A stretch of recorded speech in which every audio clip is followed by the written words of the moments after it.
This LOS is interpret a set of economic indicators and describe their uses and limitations. Economic indicators. An economic indicator is a measure that provides information about the state of the overall economy. A leading economic indicator is a measure that has turning points that precede changes in the economy. So that's before.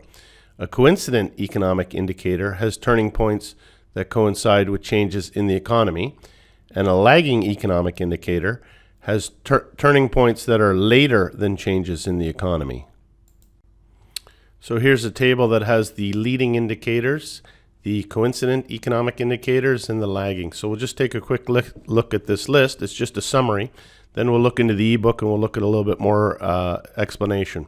So some of the leading economic indicators: average weekly hours, average weekly initial claims for unemployment insurance, manufacturers' new orders for consumers' goods and materials, vendor performance, slower deliveries diffusion index, manufacturers' new orders for non-defense capital goods, building permits for new private housing units.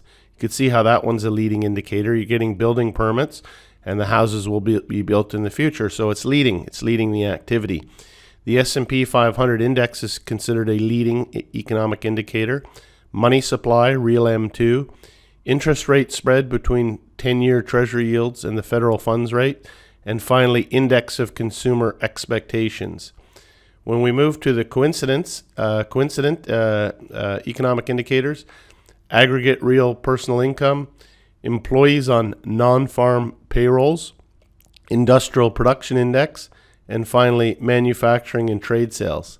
Some examples of lagging economic indicators: average duration of unemployment, inventory to sales ratio, change in unit labor costs, average bank prime lending rate, commercial and industrial loans outstanding, ratio of consumer installment debt to income, and finally, change in consumer price index for services.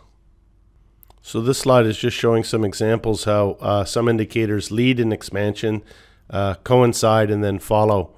So an increase in weekly manufacturing, that leads the expansion because people have started to work on items. Increase in the index of consumers' expectations, and expectations are getting better, so it's leading the expansion. Increase in the money supply, not accounted for by inflation, that leads an expansion.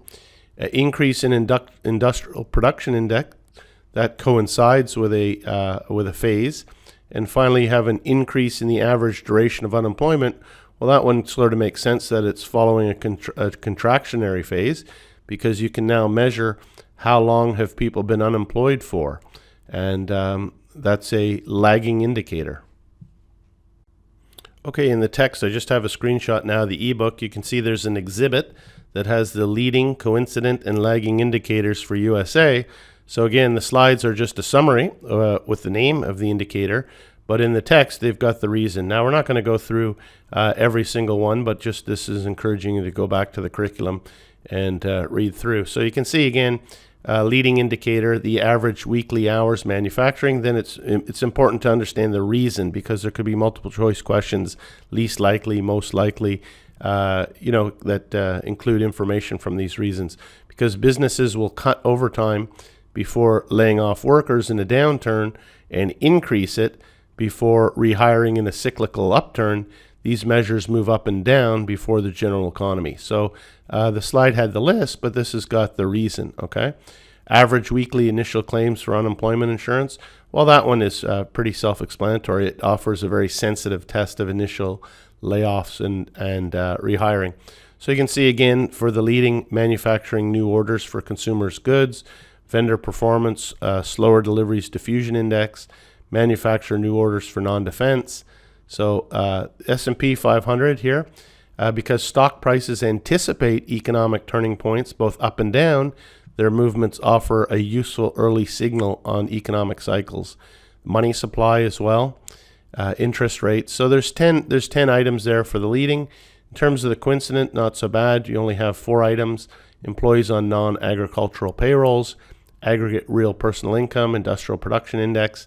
So some of the reasons there: manufacturing and trade sales, in the same way that as aggregate personal income and the Industrial Production Index, this aggregate offers a measure of current state of business activity. So it's current state, that's what you want to be looking at for coincident. And then finally, for the lagging, as we could see, there was a list here of 7 items, and average duration of unemployment, inventory sales ratio, changes in unit labor costs, average bank prime lending rate. Because this is bank administered rate, it tends to lag other rates that move either before cyclical turns or with them. So these are some good reasons that you need to follow up on. And then, as I've said before, the blue box examples are really important, all the examples. So you can see in this case, in this reading as well, there's an example that's got some practice questions on economic indicators. So it's not always the end of reading chapter questions. There's also some very useful questions within the text, within the blue box examples. So let's just look at the first two here. Economic indicators. Leading, lagging, and coincident indicators are A, the same worldwide, B, based on historical cyclical observations, or C, based on Keynesian or monetarist theory. So if we scroll down, we can see the solution to that. B is correct. The recognition of economic indicators is based on empirical observations for an economy. I think that question was pretty easy, actually. Sometimes these examples in the text are pretty easy. Leading, lagging, coincidence indicators are based on historical cyclical observations. What about a diffusion index? A diffusion index, A, measures growth, B, reflects consensus change in economic indicators, or C, is roughly analogous to indices used to measure industrial production. That one's maybe a little bit tougher on the diffusion index. Let's scroll down, see the answer. Solution to 2, B is correct. The diffusion indices are constructed to reflect the common trends embedded in the movements of all the indicators included in such an index. So again, important to go through the text after as part of the process in terms of looking at the summary, the glossary for certain terms, the blue box examples, the questions at the end of the text. So just do another quick practice question here. Which of the following statements is the best description of the characteristics of economic indicators? A, leading indicators are important because they track the entire economy. B, lagging indicators in measuring past conditions do not require revisions. Or C, a combination of leading and coincidence indicators can offer effective forecasts. I think that question's not too bad. C is correct. While no single indicator is definitive, a mix of them, which can be affected by various economic determinants, can offer the strongest signal of performance.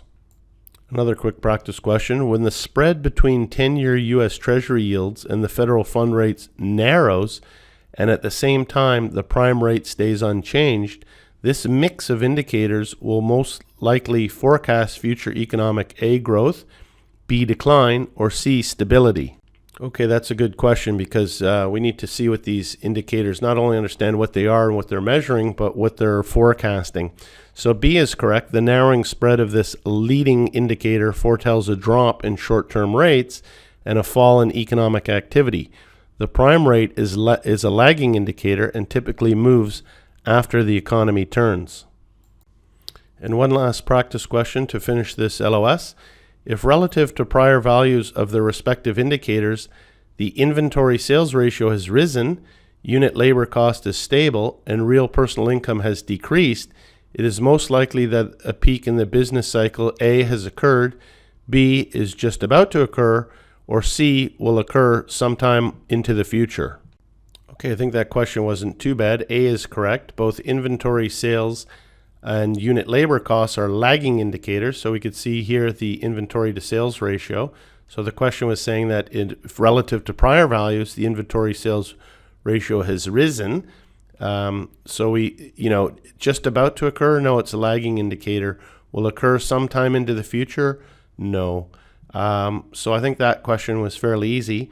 Real personal income is a coincident indicator that by its decline shows a slowdown in business activity. And that's the last slide for this LOS. Thank you.